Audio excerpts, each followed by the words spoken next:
This is another episode of Standup Comedy, your host and MC, celebrating 40-plus years on the fringe of show business. Stories, interviews, and comedy sets from the famous and not so famous. Here's your host and MC, Scott Edwards. Ladies and gentlemen, welcome to another great episode of Stand-Up Comedy, your host and MC. We have another terrific interview, and this one's going to be extra special because not only was this guy a very talented headliner back in the day and still performing comedy, but he moved on and has a career as a booking agent, has his own representation of comics called Entertainment Max. It's great to have him on the show. Ladies and gentlemen, it's headliner Barry Neal. Oh my God, is that a standing ovation I'm getting? I think it is. It's incredible. The crowd's going nuts, Barry. Thanks for joining us today. Oh, Scott, it's good to be here. It's so wonderful to run into people. It's one thing nice about having this podcast is talking to people I haven't spoken to, but we used to work a lot together. In fact, you worked for me quite a bit back in the day. But I mentioned in the beginning that you were a comic and you've gone professional. I want to get into that, but why don't we kind of explain to the audience, how did you fall into comedy as an art form, as a business, as a career? The stand-up part or the booking part? No. Let's start with the comedy part. I mean, you know, are you comedy part? you 12 years old and the class clown? Yeah. I was always the center of attention, but it was more athletically. Like if I would, like in baseball, I was the pitcher. I was the guy who I always felt as though if a game is lost, I'll bear that responsibility, and if the game is won, I'll take the credit. I played hockey over in Europe, and I was the goalie. So the game is no way. You played hockey in Europe? I did. Wow. I know you, and of course the audience can't see you, but I would not have picked you as a hockey player. That's a rough sport. Well, what's funny is that when I started playing old man hockey when I hit 40, and again, people are like, "You do comedy? You're the least funny person on this team," because people can't sometimes wrap their mind around. There's people have different aspects of their personality. It's like, yeah, when I'm out playing hockey, I'm not interested in telling jokes and getting laughs, but so I'm very competitive, and so I went to college. I did an improv group that we performed at the Edinburgh Fair. If you're familiar with that, over in Edinburgh, Scotland. I just fell in love with. Is this where you're from? Where were you born and raised? I'm from Chicago. And I went to Northwestern in right outside of Chicago. And you got your feet wet with comedy in Chicago? Yeah, and I did stand-up when I was at college. Wow.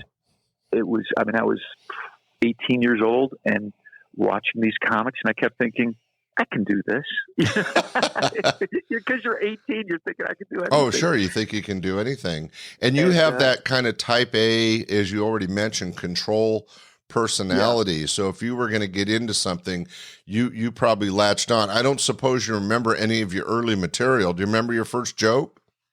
Oh, my God. I think my very, very first joke was I was 18 at the Comedy Cottage, which I don't even think is there anymore in Chicago. And it was open mic. And I think one of the first jokes was like talking about the Brady Bunch, because I loved the Brady Bunch growing up in reruns. And who didn't? Who didn't? And so it's like the joke, and again, I'm paraphrasing it, but like, someone said, Marcia said, Dad, Greg's being a real stinker. And I'm thinking, I don't think that would fly nowadays. And the idea is, nowadays, let's face it, if my sister does something, stinker's going to be right behind, and I would say something a little more blue. My sister's being a real, what? Right. Yeah. Next Tuesday.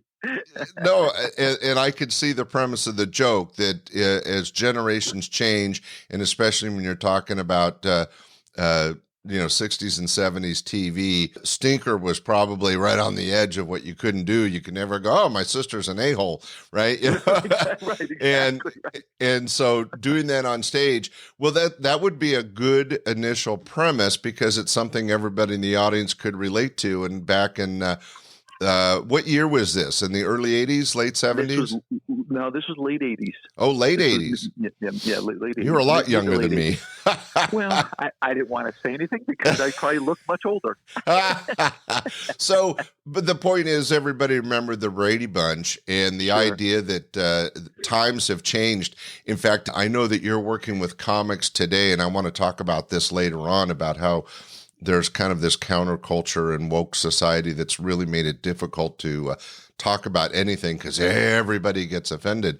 But back in the late 80s, if you were talking about TV like the Brady Bunch, everybody in that audience had seen the show or knew of it. And so it's something that's easy to relate to. And the fact that the society had changed where being a stinker was the same as being an asshole, how it changed and developed. I mean, that's actually a good first joke, Barry. Well, yeah. I mean, I always thought, and this is kind of what I still teach, is that you got to talk about what you know. The idea that, I was not an experienced dating person. I was not dating anybody in college. So I'm not going to talk about relationships, and I'm not going to talk about politics because I wasn't in politics. So it's just, what did I know? I knew sports and I knew TV. So I figure start there. Well, that's good advice for anybody listening that wants to be a comic. You got to talk about what you know and then have it something that everybody in the audience can relate to. So talking about television really in sports are a good place to start. So you started off in Chicago. How did you end up over in Europe? Well, I played hockey on a traveling team in Evanston, and then my coach was he played on the Swedish Olympic team way back when, and we were a pretty good traveling team, and he thought he should take a group of all-stars and represent like a Team USA, and I was selected to be one of the goalies on the team, and so I had my little Team USA jersey, and I got to play with, if you know hockey, it was a thrill because I always played against him in Chicago, but now he was my teammate, was Tony Granato, who was an all-star for the Los Angeles Kings. Wow. He coached the Kings. Yeah, everyone in hockey knows that name, and that's amazing. Congratulations. How cool. And again, I have known you a long time and had no idea you had a hockey background, and how proud you must have been to represent America overseas.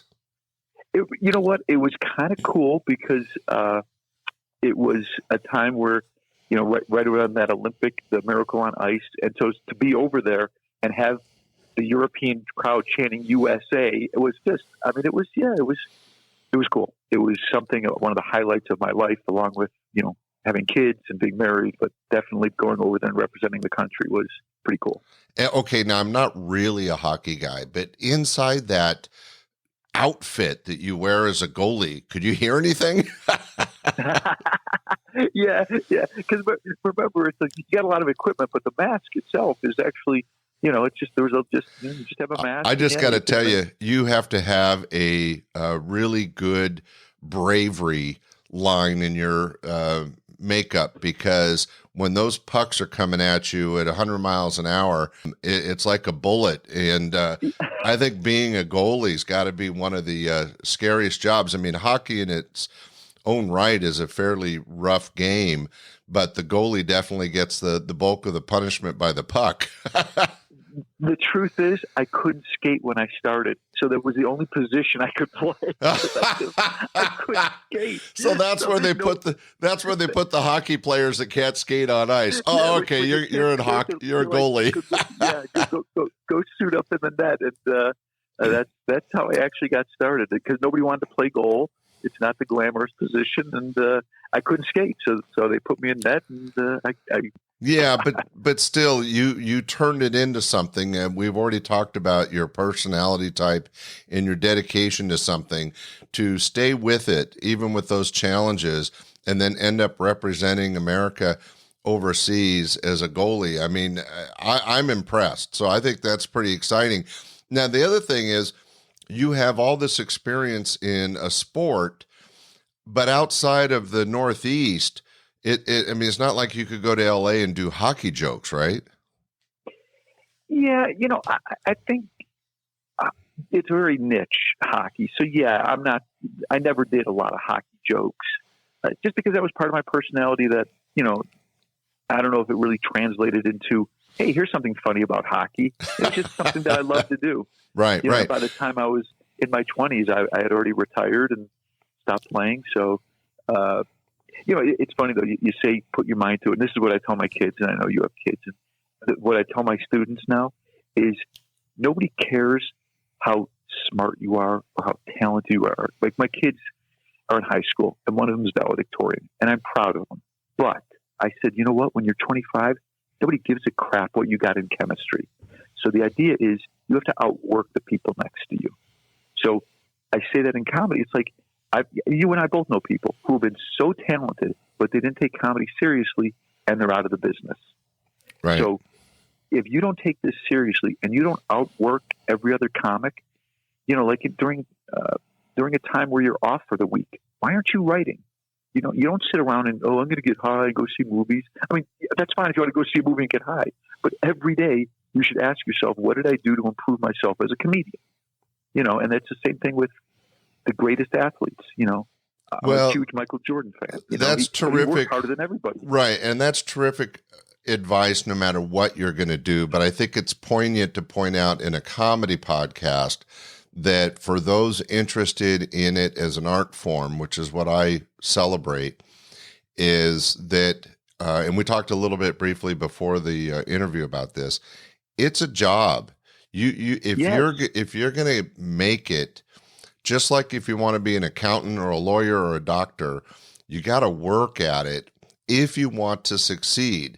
And so many people thought in the 80s, especially in the 90s, when there was a big wave of comedy success, that the people they were seeing on TV, like Bob Saget or Jerry Seinfeld or Dana Carvey, that they were like, quote unquote, an overnight success. And that is so false. The reality is all those guys were dedicated to the art form, worked at it, as you mentioned, had to write every day, tried out new material all the time, and built themselves an act, a career that was able to launch them into the opportunity. And as you know, as a booker, both of us could probably name 20 or 30 really funny people that worked at their career, are very successful and made a living at it for decades, and no one's ever heard of them.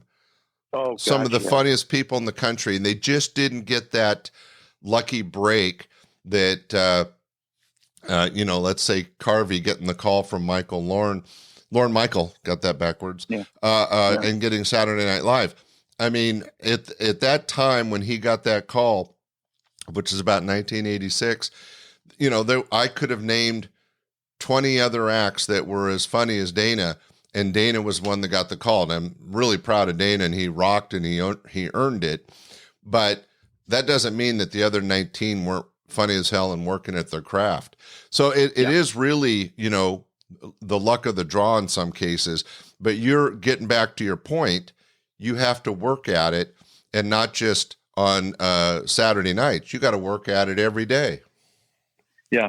Well, I guess your point really is also for the people out there. We also probably know 20 people that were really funny, but they were out of the business because they didn't take it seriously. Oh, right. And didn't know how to continue, without the fame. I mean, I know a few people, and I would never name names, but they're bitter that they didn't get that stage call to be a celebrity. They could have had a fine career for their whole life making a living in this industry, but they're so bitter that they didn't get that one opportunity that is really the luck of the draw, that bitterness took them down the wrong path, and they ended up out of the business, even though they were very funny. So we've kind of gotten off track. So you're playing hockey, you're doing some comedy in college. How did you end up working for me at Laughs Unlimited? Well, this name, Steve Bruner, who is still good friends with me. Still good friends. Told me, we're still good friends. Every birthday we talk. And he told me about your club. And I just called you up and I said, I'd love to come out and just open, if I can. Steve Bruner recommended me. And back then, a lot of times if someone recommends you, you're like, okay. And it was it was really that simple. He recommended me, and I came out and I got to open, and it went well. You and I hit it off, and I think because I was a really clean act, that I always wrote my stuff kind of like Steve, in terms of if I could be clean, anybody can be my headliner. No one's going to be offended that I'm opening for them, and I can work at colleges, I can work corporate. So I always worked clean, so it was easy to book me. And I tried to be professional. I always tried to dress in a shirt and tie. I always tried to represent the club well. So I don't know how funny I was, but I was easy to hire because I stayed out of the way. I dressed professionally, and I did my job. So that's and again, I'd have to say you did it right, because you did start off as an opening act, but you worked your craft and you got better and better. And I know you ended up headlining for me. The fact that you made the choice to work clean does afford you the opportunity to work so many more events. I'm always trying to recommend to comics that, it's easy to go down the F-bomb road, but if you stay clean, you can work colleges, you can work a bar mitzvah. Who knows? You're going to get more gigs and more money if you can get in front of any crowd and not offend anybody. So you did work for me for many years. Did you remember working with anybody in particular, or any good memories of Laughs Unlimited? Well, I had great memories. There was a guy who had a TV show, Will. We did New Year's Eve together. Will Schreiner? Will Schreiner. And I remember we did New Year's Eve together. And you know what? He was the nicest guy. We hung out on New Year's Eve. He was missing his wife. I think I had a girlfriend at the time, and he and I just shot the shit at the bar, just talking and laughing. And I'm like, wow. And it was just a thrill to work with him, because he was a celebrity and a really nice guy. And that was one of my first, times working with somebody on the road who was had his own TV show. So that was certainly a great memory. I have a memory, and it's a little bit making fun of you, so just bear with me. No, it's okay. But you sometimes had a propensity for doing a lot of material. Trust me, it's been mentioned on the podcast by other comics. So the story is, we have two shows on a Friday night. So it's 8 and 10:30. So you go up and you do your 25 up front. It's supposed to be 5, right? Yeah, right. And then you get caught up in, you want to bring this guy up on stage because he was becoming a naturalized citizen. So you couldn't find him. So you bring up the feature act. So with the feature act, he does 25. So now it's about 8:50. Well, then you finally find the guy and go, hey, I want to bring this guy up on stage because he was being a naturalized citizen. It was a big thing. But you find him, but he's outside having a smoke. So you start improvising until he's ready. He finally gets up, and you do congratulations. And it was a very nice moment for him. But at this point, I'm in the back going, the show's supposed to be over at 9:30, and it's about 9:10. So you finally get off, bring him on stage. Everyone applauds. He's a citizen today, this and that. That's great. Then I see some guy walk up next to me, and I'm like, oh, I'm sorry, who are you? And I don't remember his name. And he's like, oh, Scott told me I could do a guest spot. And I'm like, are you kidding me? It's the first show Friday night. It's already like, so you bring him up. And I'm like, no, okay. I brought him up instead of you? Yes. And so you get off stage and you're like, do you mind doing 15? And I'm like, I'll do whatever you want. I was such a jerk. I got on stage at 9:20. The show was supposed to end at 9:30, but you let me go to 9:35 to do my 15 to close the show. It was fun. Man, I don't remember that. But, one of the advantages and curses of being the club owner is that you do control the environment. And I did have a propensity, especially later on. In fact, I quit using opening acts because I was having so much fun opening and warming up the audience. Yeah, but that's right. I remember that. Sometimes, and apparently in this case, took it too far. So my apologies, but you are not the first to mention that I tended to overdo my time on stage. I think I was having fun. That was the great part. It's like you were just having fun, and everybody in the crowd loves it.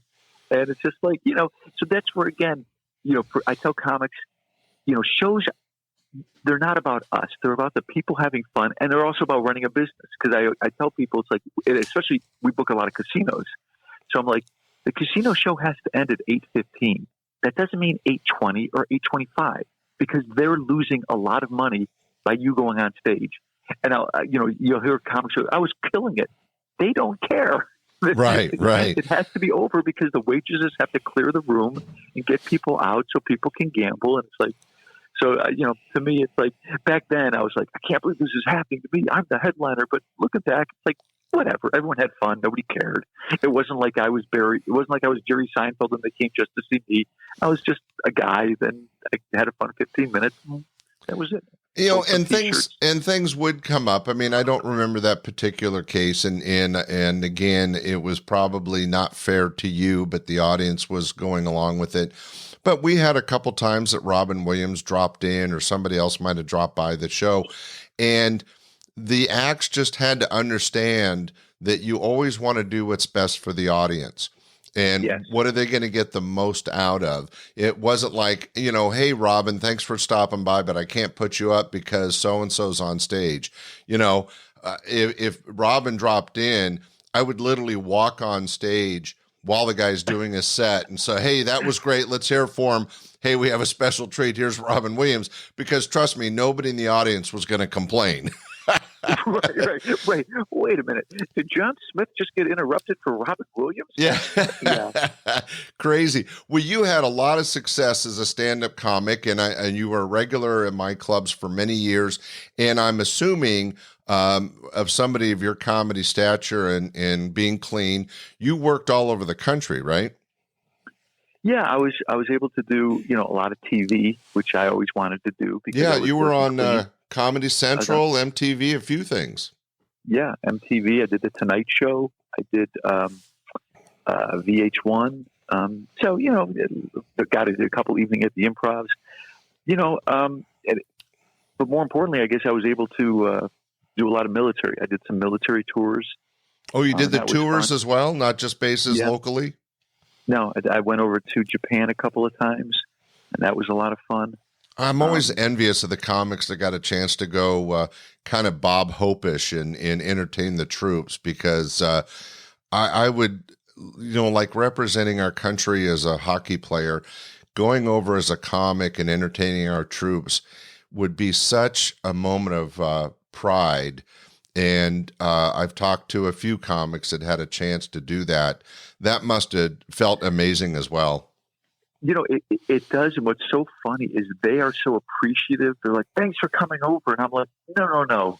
Thank you guys for doing what you were doing. Right. Because trust me, I don't want to do what you're doing. Yeah. You may want to do what I'm doing, but I don't want to, especially when if you're working in the sandbox, and your life is at risk, a little entertainment from stateside is such a welcome sight.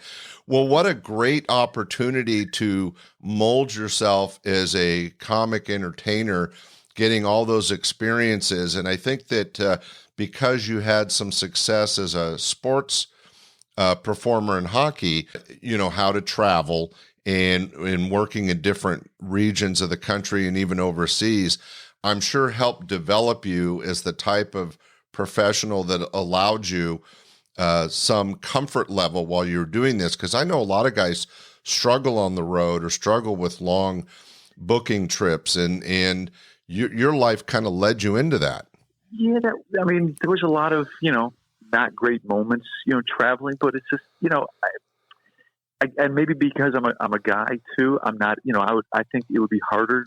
I just think it's harder for women in terms of just, you have to deal with guys on the road, hitting on you and just being unsafe. Because there were some hotels I would not have my sister stay at. But for me, female comics did have it worse on the road. Lois Bromfield, who's a good friend of mine, just came out with a book. Everybody should look for it. Lois Bromfield. It's on Amazon. But she talks about the scary part and the exciting and scary part of being on the road as a female comic. But still, even for guys like you, now as a club owner, and even though I emceed all over Northern California, I never was an act where like you had to travel to, the South or the East or somewhere, and in your case, to entertain the troops going overseas. I mean, those experiences, though sometimes scary, what a way to build yourself as in a career path. I mean, I would think it would be a good experience. I think, yes, I think anyone who has a chance to go overseas, whether it's your career or not, I think anytime you travel just as a human being, you get to learn and grow. My first travel experience was, of course, in hockey, but then after college, I did the Edinburgh Fair, where I went all over Europe. We performed at the fair in Scotland, but then I traveled. And I think travel is, I don't want to say the great equalizer, but you learn that there's more out there than just your hometown, that there's a whole world out there of people who don't think like us or don't look like us. And you meet them and you realize that everybody is like us, even though they're not in our different but the same, right? Yeah. And I just think, that's, to me, going out and traveling and doing comedy was awesome because, you play these small towns and you're like, oh my God, I would never live here. And you think, oh, what a little shithole as you drive into their town. And then you do the show and you're like, these are some of the nicest people you'll ever meet. You're like, wow, did I misread this situation? So, right. That's an interesting observation, but also I think if when you're also doing that, there has to be a realization that even though you're in these little shithole towns or versus LA or San Francisco, getting up on stage and being able to relate to the audience and make them laugh is such a universal thing that there has to be some real sense of success in doing that. I think, and again, kind of what I teach in class is that people laugh because it's not so much the joke or the word necessarily. It's the emotion that you're giving. And because we're all human, we all have similar emotional buttons and feelings. So that's how, when you love a comic, it's because you love who you feel as though you met a new friend, because it's the emotion that the passion that they give to whatever they're talking about, which is why I always say, talk about something that interests you, because if you're interested in it, you're passionate about it and you're giving off that emotion about it and people connect with that. That's interesting. That's taking the whole relating to the audience to another level. That's smart stuff, Barry. Thanks. Well, I mean, and think about it. You're a performer too. When people watch your set for 40 minutes, I say, I did a show last night, 2 nights ago. I did an hour. I promise you they cannot remember more than 1 or 2 jokes. But people came up, they wanted to chit-chat, they wanted to interview me and talk. But they can't remember more than 1 or 2. What they do remember is the feeling that they had when watching the set, talking about, my children and talking about my relationship. And so that's how humans connect is through feelings. And that's what makes hopefully great comedy. And that's why it works in small towns or the biggest towns. Yeah, that's great. And you just bring to the point that you're still performing, which I think is great because you're coming on like 30 years of doing it. Now, you did a lot of road work. You did a lot of different clubs. Any interesting road stories, anything that might be interesting, fascinating, or scary for our audience? There was always, oh God, your clubs were always, there wasn't too many crazy stories other than, you weren't a good poker player, so it was fun taking their money. Well, I just meant, with all the travel experiences you've had, there had to have been something. Moments. Yeah. I mean, there were some moments where, I was staying at a club and there was a Red Roof Inn and it was just right off the hotel and it was just mostly just pimps and hookers. And there was a gunshot in the room next to me, and the cops had to come. And I walked out of my room, and guns were drawn. They go, "Get back in your room." I'm like, "Okay." Oh man, yeah. Now that would wake you up. I don't imagine you went right back to sleep after that. No, I called the club. I said I can't stay here anymore. I'm like, it's bad enough. There's hookers and pimps, but now there's gunplay. So. Yeah, wow. Like, we'll get you out. Yeah, that was crazy. Yeah, that would be a scary moment. Well, we've alluded to it a couple times, and I want to go ahead and jump forward. So you were an entertainer for at least a couple decades. At what point did you, and you're still performing, so you're still an entertainer, which is incredible. But at some point you changed lanes and added the business aspect. And for everybody out there in podcast land, Barry owns a company called Entertainment Max, and you book comic entertainers at military bases, colleges, casinos around the country. How did that transition happen? What? Because that's kind of my world. What had you shift from entertainer to business entrepreneur? It was having kids. I didn't want to be, and for me, I didn't want to raise a family being the guy on the road. So I just said, okay, that's a good reason. I need to figure something where I can be at home, still do some comedy, and be involved in the business, but still, I want to be taking my kids to school. I want to coach soccer. I want to coach baseball. So I thought, you know what? There was a niche market of comics like me, headliners who weren't big household names, and to fit into like colleges. It was I really did colleges and military bases at first because there weren't a lot of businesses that were trying to fill that, because colleges would go to major agencies that represent comics. So I'm just a talent buyer. So I would buy talent like myself and other good headliners and say, look, I'm willing to come to a college for $1,500. And they always thought, well, most comics, because they go through William Morris or CAA that represent bigger names, or they represent comics who are kind of at my level, but they're not taking $1,500. I talked to so many colleges that are like, we can't afford a comedy show.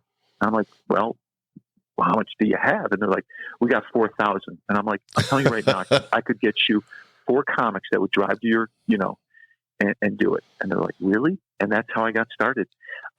That's so smart, many colleges, that have $1,000 budget. And I'm like, I'll book it for $1,000 and I can get you 3 comics and, I'll make money. And comics would do it.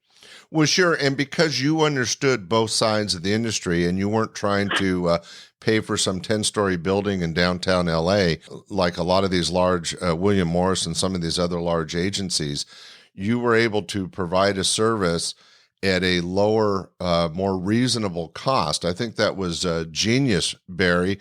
And starting off with the colleges, and there was a couple people that specialized in college bookings, but adding military bases, especially after you'd worked a couple, must have been a great, as you said, foot in the door, got you started.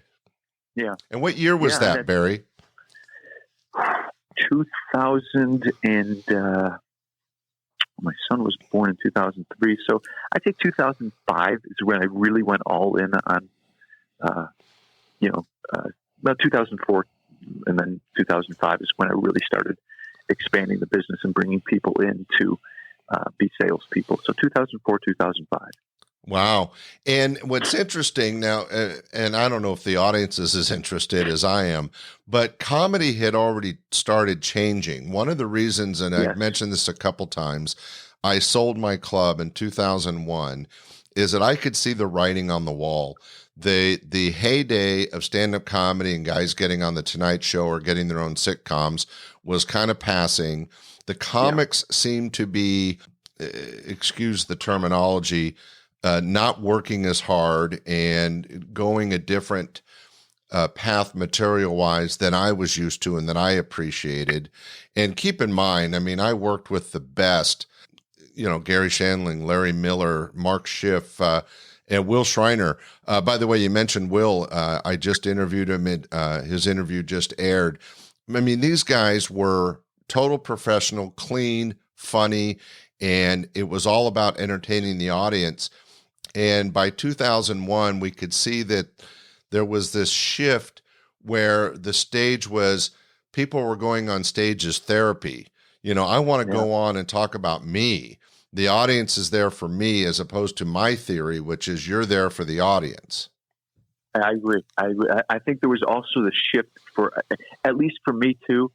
Part of it is, to be honest, I kind of hit a wall and I got depressed because, when you do the same thing over and over, it's like a relationship with a shark. It's got to move forward or it dies. And to play the same club, you and I were talking about that, for the same money, it's like you do that 3 or 4 times. You're like, what the hell am I doing? Mm-hmm. So, You know, so now let's jump forward to 2005. You're starting this new business, Entertainment Max, a Yeah. great booking agency for colleges and military bases, and you end up being one of the key bookers for the smaller casinos and casinos around the country. Was it difficult finding professional entertainers and educating them on working these types of locations? Because I think I would have found it challenging, but how did you get over that? You know, it was a little bit challenging. You know, we put an itinerary together and said, look, when you play a military base, it's not your material that you normally do at a club. You have to be cognizant that I don't want any politics. I don't care if you're a Republican, Democrat, and just stay away from it, because, you know, the president is the commander in chief. So to make fun of any president is not okay. And they're like, well, I do this. And I go, not at my club, you're not. You know, not at my base, you're not. You set a guideline, and they had to kind of toe the line, or they weren't going to get work. I had people literally fired from a military tour. They were sent home. I mean, that's how bad it was. There was a girl that just couldn't follow the rules, and they flew her out of, I think, Germany, and they said, she's done. She's gone. I'm like, okay. Wow. And I bet she didn't learn anything from that. No, of course. Whenever some people like that, it's like it wasn't my fault. Yeah. Well, their arrogance and ignorance take over. But you also, being a comic, and again, this is really fascinating for me because I've always been on the business side that was only on stage as an MC. For a comic to transition to the business side, now you had an understanding of what you could pay people, the woes of traveling and how to make it reasonable. But you also, we've already alluded to, you knew people like Steve Bruner, Tim Bedore, Stan Sellers. There's a bunch of people that are really funny and clean that you could put on these tours, that somebody out of LA or San Francisco that wanted to start a booking agency wouldn't have those relationships, wouldn't know who to work with and who not. I'm sure that helped you in the beginning. You know, it's a small community comedy, but in the beginning, I had a group of maybe 10 people, like the Steve Bruners and the Stan Sellers, and the people I really just really leveraged in terms of they got all the gigs because I knew I could trust them. But then as people start hearing, oh, Entertainment Max is booking this, booking that, I started getting a lot more people coming, and people get referred. And, you know, now we have literally, I think, 2,200 comics in our database. Wow. And, you know, we've also moved into performing arts centers. So we book, you know, big bands like the Beach Boys and Daughtry, and, you know. Really? So you've branched out and you're doing other things than stand-up. You're doing music. Mm-hmm. Did you, now this is totally off subject, and I apologize to my podcast listeners, but as a booker, I always enjoyed all the arts. So did you ever get into jugglers or magicians or ventriloquist? Yep. Oh, yeah. What I learned as a booker, again, it's not about me. So my first response as a salesman is, yes, I have that. Because we would get military people, and they're like, do you have hula dancers? And I'm like, yes, I do. I didn't have hula dancers. No, you just go out and find them, right? But I can find them. Yeah, I've done that. So it's like, yeah, right. Of course. It's like, you have monkeys who can juggle? I do in my database, you know, and then I'll find them.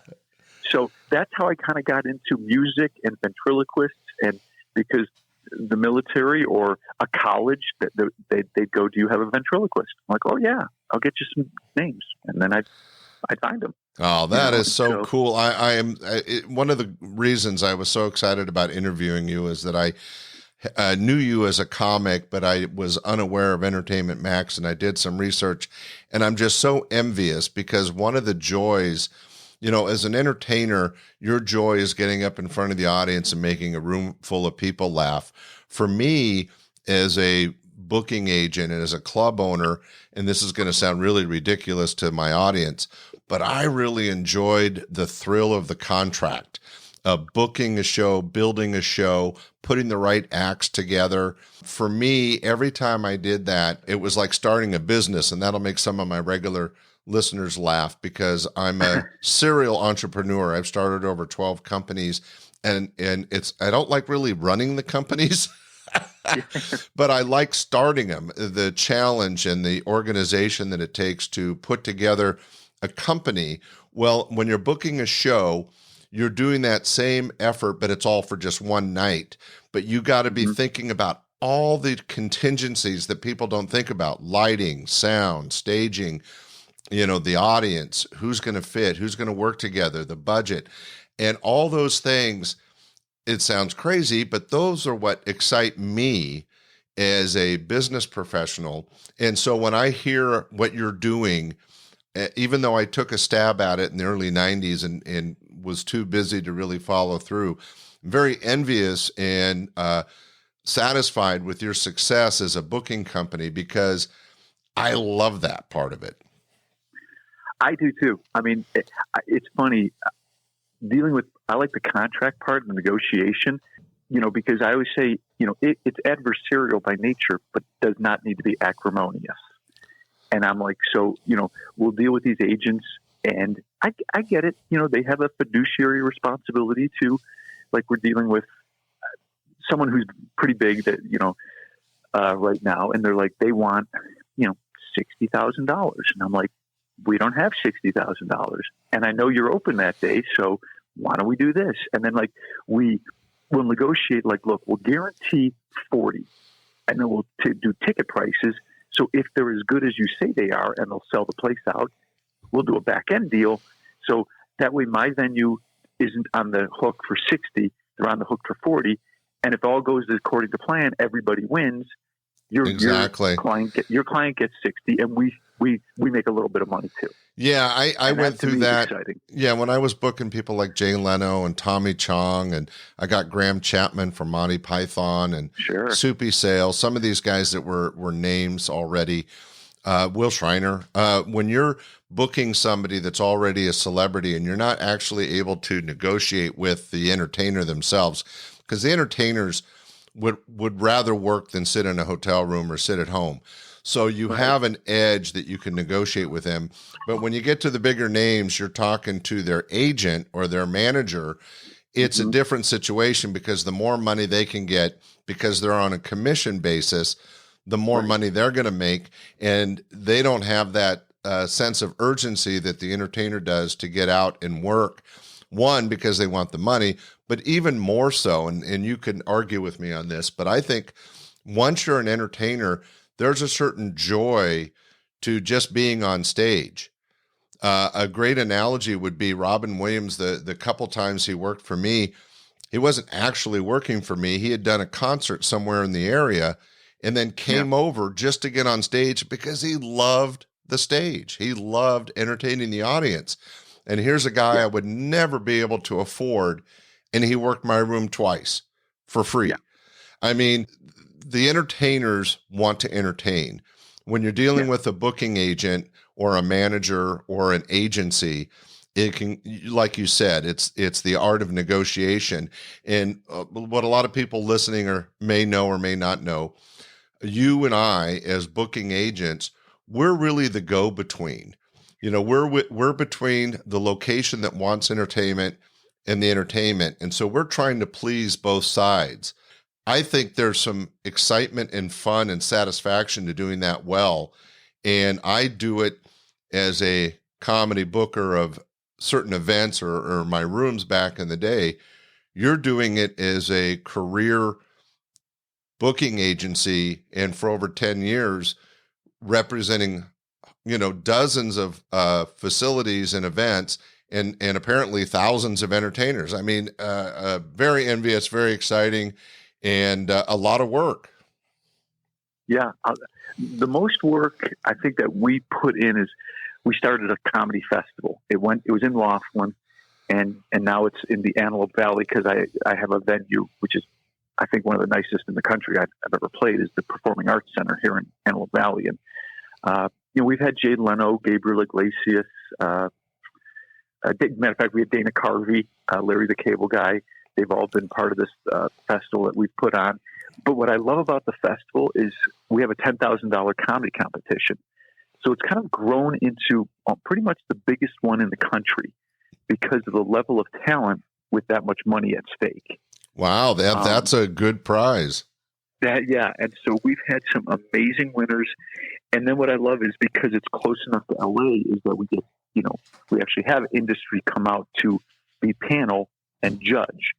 So that's really bringing all the right aspects of the business together. That's smart. Yeah. And you get to a certain age, it's like you do want to give back. And it's like, I love when young comics come, even if they don't get into the competition, because we can only have so many in the competition, but they should come because I go, what you're going to do is you learn by watching. Briefly, the way I became a good comic, I think, is when Bud Friedman gave me the honor of being one of the hosts at the Improv. So I'd host like 4 to 5 times a week. And this is when I first started out. I was 23, 24, and I'm watching Jerry Seinfeld, Bill Maher, Ellen DeGeneres, and just watching every night the greatest of the greats. And you're like, wow, I need to get there. And to me, that's when young comics should come to this festival and see the people who are competing for the 10,000 because they're all major headliners. And then they can also be part of a Q&A and learn from industry that, for example, what I'm looking for when I want to book a comic is very different from what an agent is looking for if they're going to take on a client. Yeah. An agent is very interested in what's your social media. How many hits do you have on Instagram? Well, I don't really care. I don't care about that. What I care about is, are you funny? Wow. That's so smart. So let's plug Entertainment Max. What if somebody's interested in either booking somebody or being on your list? How's the best way to reach you? Best way to reach Entertainment Max is just go to entertainmentmax.net, and there's a little button that says info at Entertainment Max, and it comes to us. And if you have a venue that wants to do comedy, we can book it. If you have an event that you want a comedian, we'll get you for the best price. I don't want to say don't go to a big agency, but bear in mind a big agency represents the comic's interests. We represent our client's interests. So if you're our client, we're going to try to get you the best talent for the least amount of money. That's still a quality act. And that's a great way to do it. Good job. Yeah. Like I said, when I had an agent, I remember my agent was saying, yeah, you're not going to go out for less than $1,500. And I'm thinking, if there's someone in town that's going to pay me $300 or $400, I want that gig. Exactly. I'm like, are you kidding me? He says, no, you're going to lower your rate. I'm like, I have a family to feed. I don't care what my rate is. Yeah. Yeah. That's interesting. Please don't give away a gig because they're not paying $1,500. Yeah. And then I'm like, and I'll tell you a real quick story about, I don't know if I can say their name, but I won't. We booked a very big college act. I went through their agent, and the college act, she got $20,000. And she did a great job, but the agent was a total bitch. And just their negotiation, they didn't negotiate in good faith. And they're like, my client wants this, my client wants that. She wants a limo. Trust me, I've dealt with those people. Yeah. And I'm like, well, no, and no to the limo. You have your own limo at William Morris. You give her a limo. So I said, we've already negotiated, so I'll see her at the show. She does the show. She was very nice to me. She didn't care about, her rider of, I want this food and that. She didn't care about any of that. And so she did a show. Someone from the show was from another college, came up to me and said, oh my God, that was the best show. We'd like to have this person at my college. And I call up the agent and I said, oh, she did a great job. Everything went great. She got the money. I said, there's another college that wants to have your client and they're willing to pay the same $20,000. And the agent says, you know what, we weren't happy working with you. So if you just give me the name of the college, I'll just take care of it. like that was going to happen. Yeah. I said, the name of the college is S&U. Like, zero. Good for you. I said, there's zero chance. I'm just giving you this. I said, this is my, I got the first gig for her. And really, I got the second gig because of the first gig. So I said, if you want, I'll just tell her that she's not available and I'll book somebody else and I'll make my commission that way. Either way. And Good. You know what? She never got the gig. And that comic, I saw her a year ago And I told her that story, and she was pissed. Oh, I bet she was. Yeah, because the comics would rather work. I mentioned that earlier. And then real quick, plug the festival. Is it still going on? It is. Every year, of course, not this past year, but yeah, it'll be September 11th and 12th at the Lancaster Performing Arts Center. It's called the AV Comedy Festival. And AV is in Andrew Victor? And yes, AV, Andrew Victor. It's Antelope Valley Comedy Festival. And if you're a comedian listening and you want to be part of it, just go to entertainmentmaxcomedyfestival.com. You submit your video, and we try to make it really affordable. So it's $40 to submit your video. It gets reviewed. You might get into the competition. There's only 48 comics nationwide that get in. But even if you don't get in, you absolutely should come to meet agents, meet managers. We have a cruise line director who's a booker for Princess Cruises. And we'll have what a great opportunity for people. Well, everybody, hopefully you were paying attention.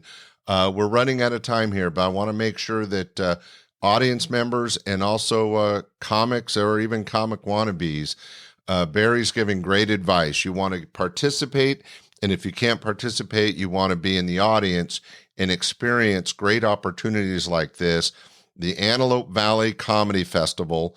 And you can get to it through Entertainment Max. What was the email once more for the festival? EntertainmentMaxComedyFestival.com. That's the website. So it's kind of a long website. Entertainment Max, that's my company, ComedyFestival.com.